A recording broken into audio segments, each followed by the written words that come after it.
Here, Charles de Gaulle, France is an intensely nationalist state. The French are very proud of French civilization and very proud of French language, French culture, and French cuisine, and very proud of French women.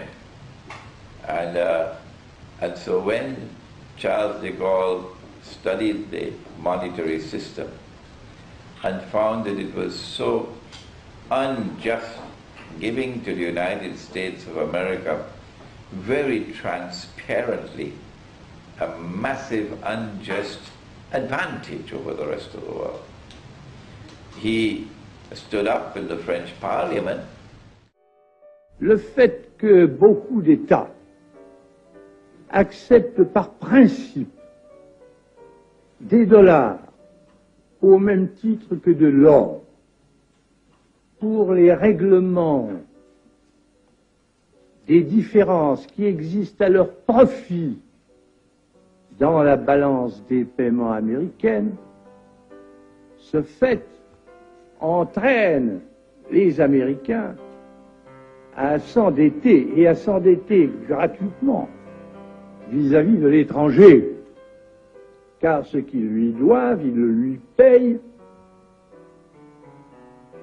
tout au moins en partie, avec des dollars qu'il ne tient qu'à eux d'émettre. Étant donné les conséquences que pourrait avoir une crise qui surviendrait dans un pareil domaine, nous pensons qu'il faut prendre à temps les moyens de l'éviter.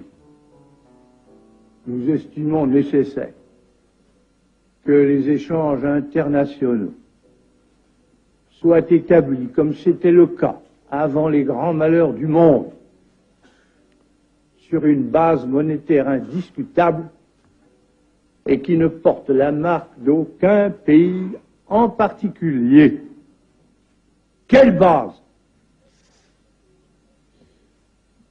En vérité, on ne voit pas qu'il puisse y avoir réellement de critères, d'étalons autres que l'or.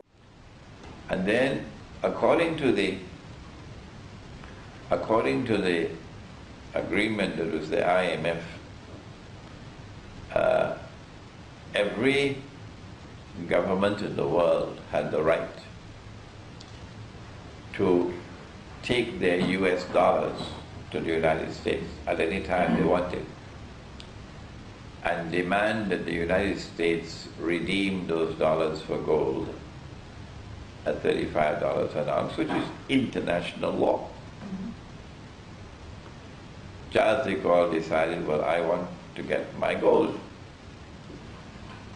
So in September 1971, for the first time since the IMF was established in 1944-45,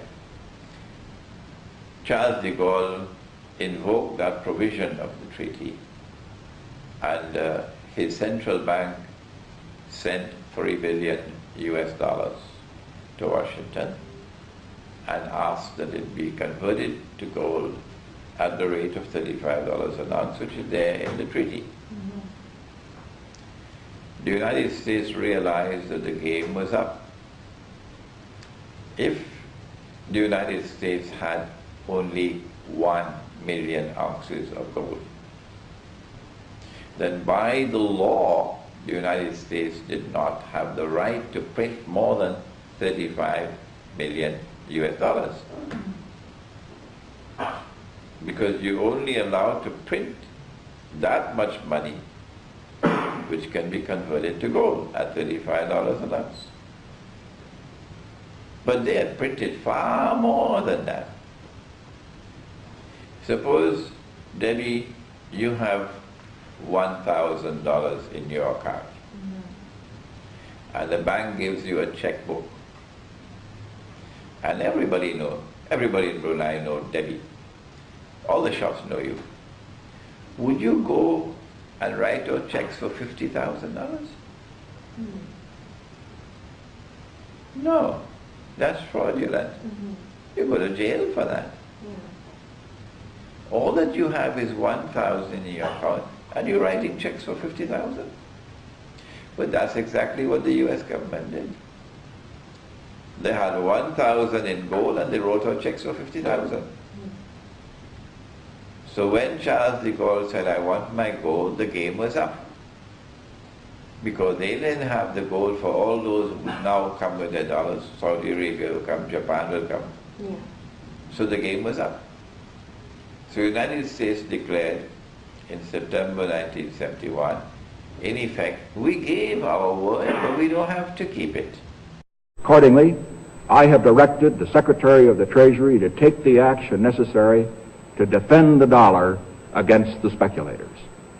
I have directed Secretary Connally to suspend temporarily the convertibility of the dollar into gold or other reserve assets, except in amounts and conditions determined to be in the interest of monetary stability and in the best interest of the United States. Yes, that is the moral collapse of the United States. We gave our word under Bretton Woods. We were legally obliged, according to international law, to redeem US dollars for gold at the rate of $35 an ounce of gold to any request from any central bank. And when the first request came, they reneged on their obligations under the Articles of Agreement of the International Monetary Fund.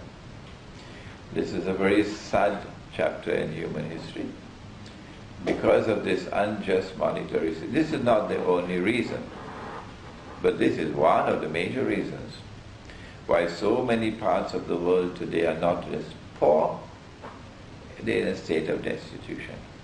Yeah, destitution. They're in a state of destitution. Yeah, destitution.